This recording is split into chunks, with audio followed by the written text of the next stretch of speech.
Halo teman-teman, salam sehat selalu untuk kita semua, salam sejahtera. Tetap semangat, semoga Anda semua bersama keluarga di rumah baik-baik saja.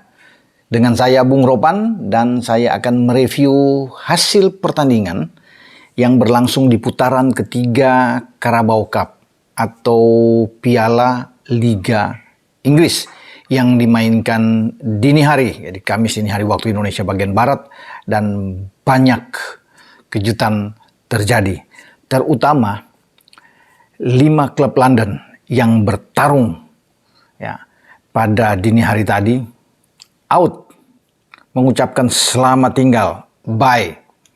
Ini untuk pertama kali bahwa ketika berada di putaran ketiga sebelum masuk ke putaran keempat di Carabao Cup, semua wakil dari London yang berada di kasta tertinggi Liga Premier Inggris tidak mampu melewati putaran ketiga. Siapa saja mereka itu?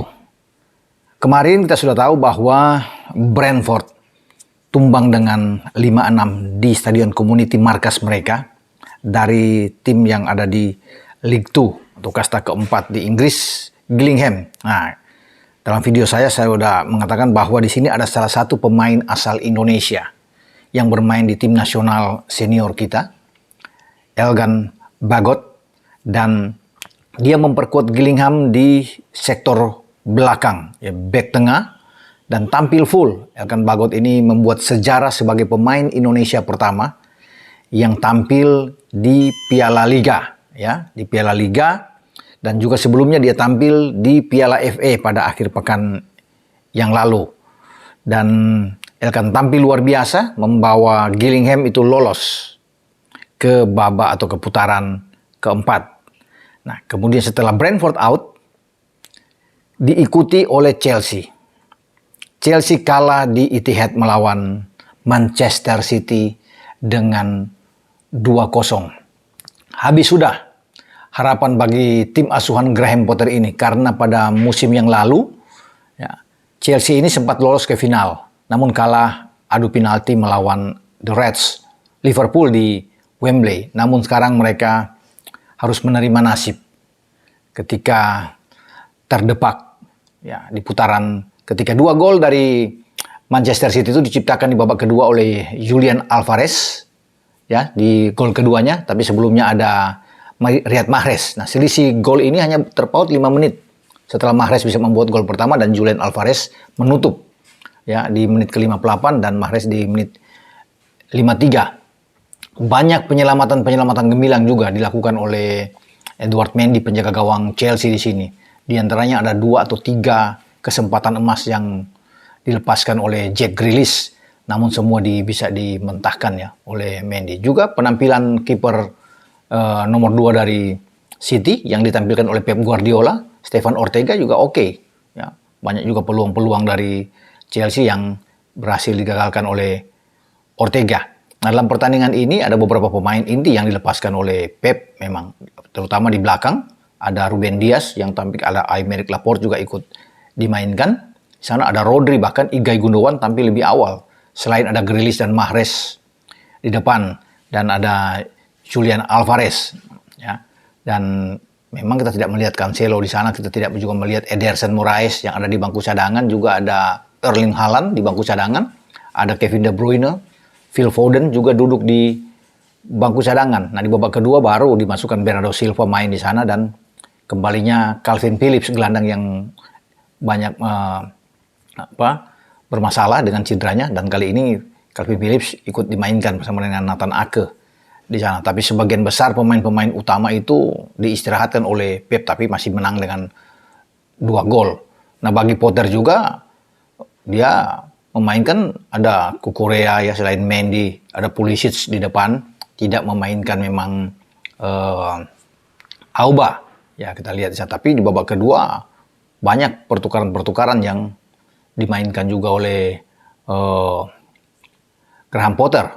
Di antaranya ada Kai Havertz yang masuk, Mason Mount juga ikut bermain, Conor Gallagher ya, untuk menambah kekuatan bagi Chelsea. Namun ini tidak mengubah sama sekali ya apa yang dilakukan oleh Graham Potter. sehingga mereka tidak mampu untuk mengulangi paling tidak pencapaian mereka pada musim lalu dengan menuju final. Nah, tim London lainnya, yaitu kostum yang saya pakai ini, yaitu The Gunners Arsenal yang sedang memimpin klasemen di IPL. Tapi mereka out. Jadi satu gelar bagi Arteta melayang. Ya, piala di Liga Inggris ini. Padahal Liga Inggris ini menjadi langganan sebenarnya bagi Arsenal yang selalu bisa menjadi juara paling tidak dalam 6 musim terakhir. Mereka itu hampir selalu bisa menjadi juara. Tapi kali ini mereka gagal. Jadi pasti konsentrasi bagi Arteta ya tertuju di IPL saja untuk bisa menjadi juara untuk bersaing dengan City. Memang masih ada Piala FA, tapi itu harus menunggu sampai tahun depan setelah di Carabao Cup mereka out. Mereka kalah 3-1 dari Brighton and Hove Albion, justru bermain di kandang Arsenal di Stadion Emirates, dan satu-satunya gol Arsenal tuh diciptakan oleh Eddie Nketiah ya, pemain yang ada di garis depan. Dan 3 gol bagi Brighton tuh ada Danny Welbeck, ada Mitoma, dan juga Lamptey, pemain belakang yang bisa mencetak gol. Bukan Ramsdale memang di bawah Mr. Dahain yang ada di sana, tapi apapun itu mereka bermain di kandang tidak boleh kalah sebenarnya bagi Arsenal, karena Saliba ikut bermain ya untuk berdampingan dengan Rob Holding. Ya, di sana ada Tierney juga ikut bermain, bahkan Gabriel Magalhaes itu dimainkan di babak kedua. Banyak pemain-pemain top, Gabriel Martinelli, Gabriel Jesus, ya, Granit Xhaka, itu semua dimainkan. Alexander Zinchenko di babak kedua untuk bisa mengejar ketinggalan, tapi sudah telat buat Arteta. Ini sangat telat mereka kalah di kandang. Ya, mereka memang boleh melancarkan 23 tembakan, ada 4 on target dengan penguasaan bola 57%, tapi semua ini menjadi sia-sia buat mereka. Ya, tidak ada artinya.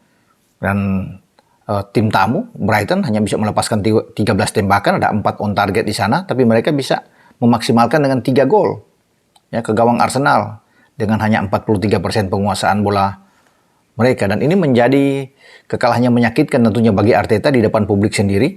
Dalam 13 laga terakhir ya, mereka ini untuk kedua kali kalah. Sebelumnya kan mereka kalah dari PSV Eindhoven di Liga Eropa ketika bermain di Eindhoven dengan 2-0, dan sekarang kalah dari Brighton ya dengan 3-1 di putaran ketiga Piala Liga. Jadi dari semua kompetisi yang mereka mainkan sejak mereka kalah pada 4 September yang lalu dari MU di Old Trafford di Liga Premier dengan 3-1, mereka itu yang saya bilang tadi cuma 2 kali kalah di semua kompetisi dalam 13 laga terakhir. Jadi sekarang konsentrasi hanya ada di IPL, juga di mungkin Piala FA tahun depan, dan masih ada harapan memang. Karena Arsenal kan lolos ke 16 besar di Liga Eropa, menunggu lawan-lawan nanti akan bertarung di playoff untuk menjadi lawan mereka nantinya di perdelapan final. Nah, 3 klub London lainnya yang menyusul Chelsea dan Arsenal itu out, keluar dari putaran ketiga di Piala Liga ini. Itu ada, dalam catatan saya adalah Newcastle. Newcastle oke ya. Tim pasukan Eddie Howe ini setelah tampil gacor di IPL, di mana mereka sekarang mengkudeta posisi Spurs yang turun di posisi keempat, dan sekarang bagi Newcastle di posisi ketiga di IPL ya. Sekarang mereka lolos ke putaran keempat. Miguel Almiron dan kawan-kawan tuh menang lawan Crystal Palace. Ini klub London lainnya ya, karena saya bilang ada 3 lagi yang lain selain Arsenal dan Chelsea, dan sebelumnya Brentford out. Sekarang Crystal Palace itu kalah 3-2 ya dari tuan rumah Newcastle bermain di St. James Park setelah bermain imbang 0-0, dan Newcastle melangkah ke babak ke-4. Nah, West Ham United, klub London lainnya yang ikut bertarung di putaran ketiga, juga kalah adu penalti 9-10 bermain di West Ham di London, kalah dari Blackburn Rovers yang berada di kasta kedua di Championship ya, divisi Championship. Setelah bermain imbang 2-2, mereka kalah dengan 10-9 dalam adu penalti. Kemudian klub terakhir adalah pasukan Antonio Conte. Ya, mereka kalah Tottenham Hotspur dari tuan rumah Forest dengan 2-0. Ini juga kejutan besar, padahal Conte itu memainkan pemain-pemain top. Ada Ivan Perisic main, ada Harry Kane juga, Højbjerg ikut bermain, Eric Dyer, Davinson Sanchez. Ini pemain-pemain bagus-bagus yang ditampilkan. Bahkan Richarlison ikut dimainkan, ada Kulusevski ikut dimainkan di babak kedua. Namun semua itu juga tidak bisa mengubah permainan bagi tim asuhan Conte untuk bisa mengejar ketinggalan dan memenangkan pertandingan. Bahkan mereka tidak mampu mencetak sebiji gol pun di City Ground, markasnya bagi Forest. Ya, itulah klub-klub London yang sudah out, dan kita menunggu masih ada MU yang akan bertanding pada Jumat dini hari. Ya, mereka melawan Aston Villa di Old Trafford. MU juga harus bisa lolos karena ini kesempatan di kandang. Tapi harus ingat, kemarin mereka dihajar oleh Aston Villa ya di IPL. Dan sekarang mereka harus bisa berhitung kembali di Piala Liga sebelum ada undian nantinya pada hari Jumat. Ya, Elkan Bagot. Lagi-lagi saya bicara dengan Elkan Bagot ini harus bersiap sekarang. Tentunya untuk menghadapi siapapun. Ya, bagi Gillingham, klub dari Elkan Bagot ini. Dan mereka ini akan menantang pasti salah satu di antara yang saya sebut tadi, Liverpool, bisa saja Manchester City, ya, mereka bisa ketemu. Wah, ini Newcastle, mereka bisa akan berhadapan di sini. Ini juga dengan Blackburn yang ada di Championship, ya, Forest juga yang sekarang ada di IPL di Liga Premier Inggris. Ini akan menjadi calon lawan bagi Gillingham. Nah, kita akan tunggu, paling seru kalau ketemu dengan City atau dengan Liverpool, dan apalagi kalau ini live, siaran langsung, kita bisa menyaksikan bersama-sama. Sebuah kebanggaan bagi rakyat Indonesia, bagi bangsa ini memiliki seorang pemain ya yang bermain di timnas kita, yang ada di Gillingham, dan sekarang sudah melangkah sampai sejauh di putaran keempat. Kalau bisa lolos lagi, bisa masuk ke quarter final atau di perempat final di putaran kelima, ini mantap sekali bagi Elkan Bagot. Kita akan tunggu hasil undiannya bagi Bagot dan klubnya Gillingham. Siapa yang akan mereka hadapi di putaran keempat. Demikian ya info saya untuk review yang saya sudah lakukan dengan putaran ketiga di Piala Liga Inggris ini. Karena Liverpool lolos walaupun dengan susah payah menang adu penalti 3-2 setelah bermain imbang 0-0 dengan Derby County dari Championship. Dan itu tadi saya bilang, ini siap-siap menarik kalau Liverpool ketemu dengan Gillingham. Oke, dengan Bung Ropan, ciao.